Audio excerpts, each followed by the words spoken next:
annitina ɗum suti ɓen fewndo ɗo ka fewndare Fouta aray ko ngal otowal ɗo ko o chauffeur jo joguino otowal bagagal ngal sengo mamum ɗum ko linsan haray mo artan nden e mum ɓayare buy holli tigi tigi on haray wawaɗi famude ko yewta ɗo ko haray annitinen no makete ɗon no min ko Moussa min makete Moussa Diallo Moussa Diallo ɓurandu no feƴƴiri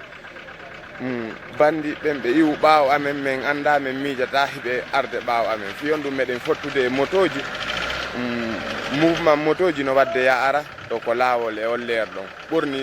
ɓorni ɓe tenino e muɗum ɓe ɓornaki tenino e muɗum après on noon mi yeeya ɗo ɓay gooto yahata halla jokkodiri ɗon e otoje ɗiɗi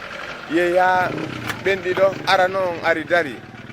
o dari ko dari ɗon o wi woyo min habbo ɗimmoɓe amen ɓen ɓaawo ton ko mi wonno tammo maɓɓe min habbi ɗimmoɓe maɓɓe ɓen ɓaawo ton fof mum ha min timmi ɗon no 14 personnes on 14 personnes ɗon min jokkodiri e camion après jongandema noon ɗon ɗo ari gorejo an momi wondi on no ka hoore otowal dow ɗon ko kanko innilan yomi accu o naata ka nder otowal o jangama o naati ka nder otowal ɓay o gayni naatde ko nder otowal après o yeeti lan o inni ndaara ɓe motoji ɗo ɓe laaɓa gaynugol makko wiide ɓe laaɓa ɓe acciti baalowal ngal ko otowal ɓe ari ɓe inni gaare mi wi'aɓe mi waɗaɓe min anda hay ko on to ɓe iwri ɓaawo amen ɓe iwtiri après noon ɓe felli donc ɓe fellusi ɓe inni gaare o gaare on ɓe atti wiigol gaare ɓe felli haray noon ko jeelogo ɗenkure hawri e mum tigi tigi ka neroto ɗo ɗenkure ɗon ko hawri ɗon no mayɓe ɓen sur place ɗon e ɗon on ɗo maayi ɗon ɗiɗo après ɗon no gaañiɓe kadi ɗiɗo ɓay noon joni haray ɓe attaque on ɓe darni on ɗon haray ko onno gerduno ɗon ɗum wonno min gerdi ɓay mi ari onno ɓe attaque men ɓe wiyo men gaaru ɓe felli mi aali otowal ngal ɗon ka laawol après wonɓe ɓaawo amen ɓen fof ɗon no tourni woɓɓe ɓe yiltitaki ɓen ɗon onno ɓen noon ɓe ari binde ko ɓe woni e fellude ɗon ɓen ɗon continue otoje donc fi fellama hono chauffeur ɓe ɓen hari ɗo waɗi convoi simi faami hari meɗen fellama ɗimmoɓe mon ɓe goto daraki hay goto daraki ɓen noon ɓe continue wonnoɓe ɓaawa ɓen kadi tourni yiltiti joni noon aray ko yimɓe jelo woni ko feƴƴini ɗo min komi haadi andude ko ha ɗon no 2 personnes ɗimmojo an on Moussa e passagejo goto debbo mo gueriyaɓe ok aray noon ko onno hewtirno ɗon laabe ga onno ɓay woni ɗum ɗo waɗi ɓe inni yomin habbo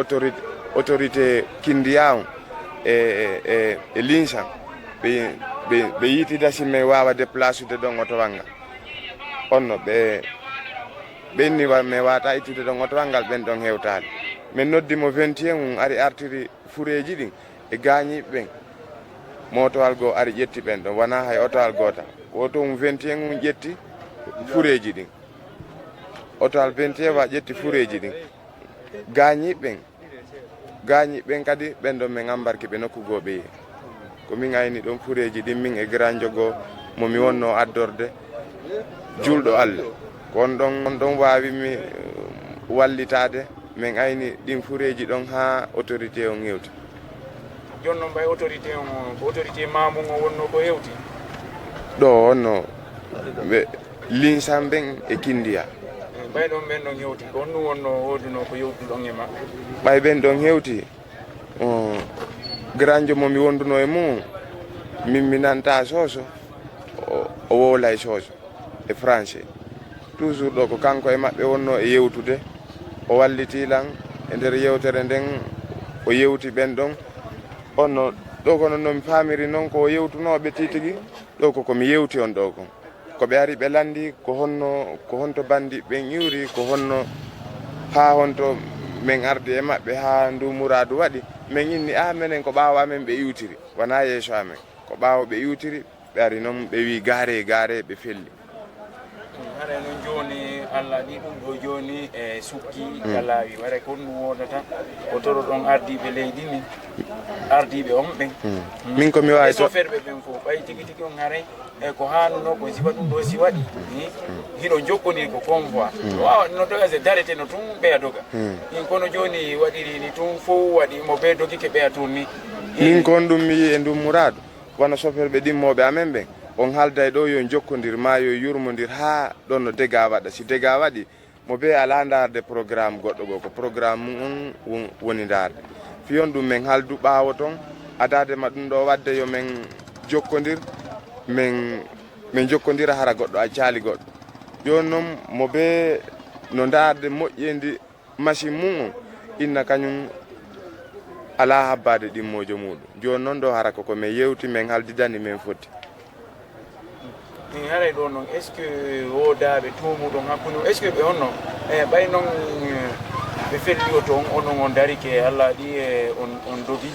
est ce que noon woodi ko ɓe ƴetti ɓe jattuno bagage ji ka hari no woodi jogiiɓe mbuuɗi hakkude passage ɓe ɗo onno ɗimmojo an on ɗimmojo an on ɗon hari mo jogui ɗon no mbuuɗi jooma otowal ngal 1,300,000 ko ɗin ɗon min on mi andi titigui e saku goto wo passage ejo saku makko goto on ɗon ɓe yaadunoymo iya sakuji ɗon heddiɗi ɗum ɗon fof hari no nder ga ɓe firtali kadi bagage dow ga kadi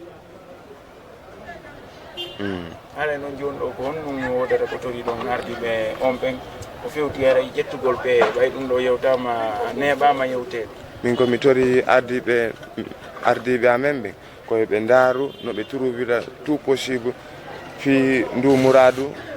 wondu wadde hakkude ɗo e Conakry ɓay si wona ɗum yimɓe ɓe acca yaade toon fiyon ɗum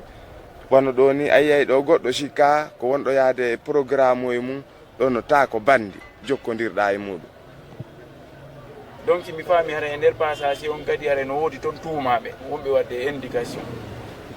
non e nder passage on ɓaynayo yomi feno ɓay min simi yahay ɗo silam voyage mi jaɓata hay notade téléphone a faami sa noddilam mi décorosata mi yiya alle kadi ɓen wonɓe ɗon nder ga ɓen ɓe fof maɓɓe hay goto